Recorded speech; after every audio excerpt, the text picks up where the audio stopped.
Welcome back to the cryptowrld channel, everyone. My name is Josh, and we are getting much closer to another bullish cross in the daily Bitcoin MACD. So I'll be talking more about that in just a moment.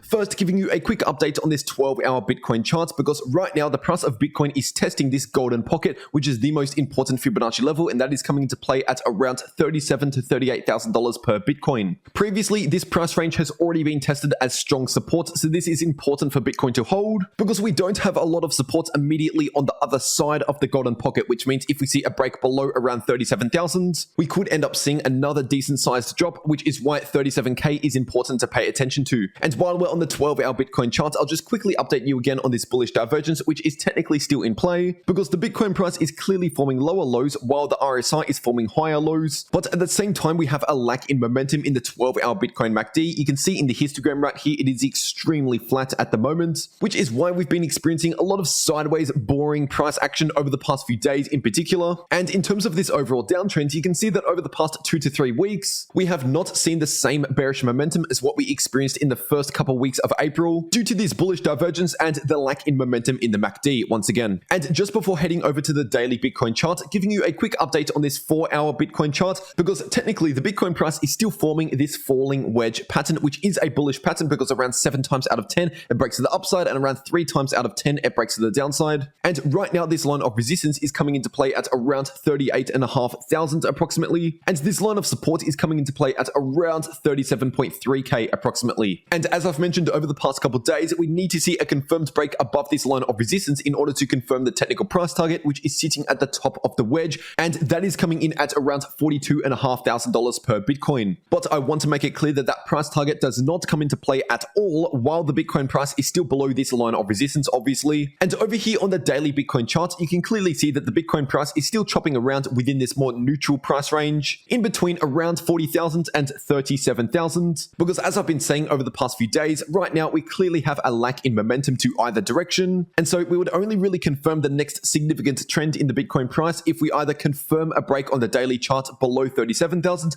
or back above 40,000. But for the time being, while we're still in this price range, we're simply looking somewhat more neutral in this choppy sideways price range, and obviously that's pretty much exactly what has played out over the past few days as expected. And the lack in momentum can also be seen in the daily RSI, because clearly we're just trending sideways, and also the daily Bitcoin MACD, because the histogram is looking extremely flat. But if you're actually looking very closely, the daily Bitcoin MACD is slowly moving towards another bullish cross. But obviously at the time of recording this video, we have not confirmed a bullish cross, because what we need to see is at least a daily candle close after having a bullish cross to actually cement that bullish cross in place. But considering how close these two lines are getting and how close the histogram is getting towards the zero line, this is definitely something that I'll be keeping an eye on moving forward. And now giving you a quick update on the US stock market today. This right here is the Nasdaq 100 index on the daily time frame, and you can see in today's trading day and also where yesterday's daily candle closed, the Nasdaq 100 index is currently making an attempt at reclaiming this $13,000 level, which is a very important level due to these previous lows. Now obviously the Nasdaq has already put in a lower low, we cannot change that fact now, but usually in an extremely bearish trend, when we break below an important level of support, that level of support flips into new resistance, and we don't normally get back above that level. So the fact that the Nasdaq 100 index is making an attempt at breaking back above that level, above 13,000, this is a great sign to see, because it shows the bulls are not giving up. But obviously it is important to mention that right now we're only looking at 2 green candles, so we're very far away from calling this a bullish reversal or anything like that on the daily time frame. But when you're looking at the Nasdaq 100 index on the 4-hour time frame, we have just confirmed a bullish divergence, because obviously we've formed lower lows in the price action but higher lows in the 4-hour RSI, and technically this is also visible on the daily time frame, but I'm just looking at it on the 4-hour time frame because it's easier to see. And I explained this chart in more detail in yesterday's Bitcoin update video, so if you missed that video, definitely check it out on the channel. But I'll just really quickly summarize what I said in that video about this chart right here, which is basically calling out the similarities between what we're seeing right now and what we saw during the middle of March. First of all, the price action itself right now looks very similar to what we saw in the middle of March.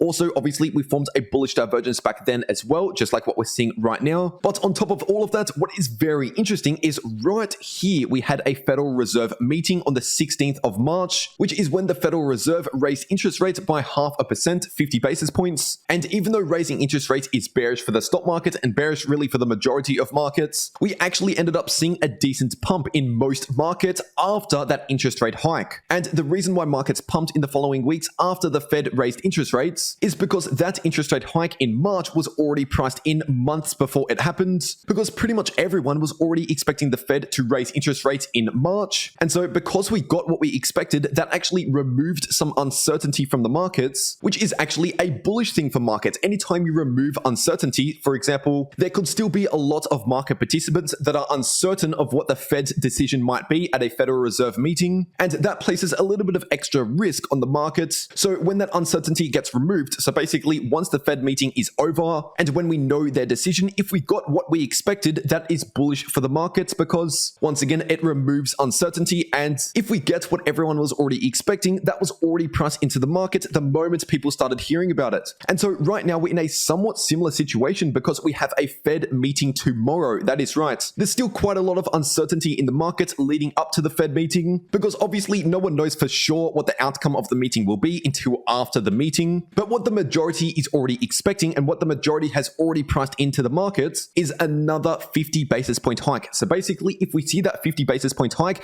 that could be bullish for the markets because once again, that's what the majority has already priced in. And once we remove that uncertainty from the market, that removes a little bit of extra risk, which is technically bullish for markets if we already priced that in. Now, if we end up seeing another outcome other than a 50 basis point hike, so something like a 25 basis point hike or a 75 basis point hike, that is when we could experience a lot of volatility. Basically, the lower the interest rate hike, the more bullish that will be. The higher the interest rate hike, the more bearish that will be. Now, once again, the most likely scenario is a 50 basis point hike, but technically there's still a possibility we could see one of those other two scenarios. And if we do end up seeing a 25 basis point hike tomorrow, that would be extremely bullish for markets. But if we see a 75 basis point hike tomorrow, then honestly, that could crash the stock market and crash crypto prices. And I'll be sure to keep you updated here on this channel and also in real time over on my Twitter. So if you have not followed me over on my Twitter, make sure you're doing that, and the link is down below in the description and in the pinned comment. And it is worth mentioning that I do not have any other social media accounts that are not the ones that are linked down below in the description and in the pinned comment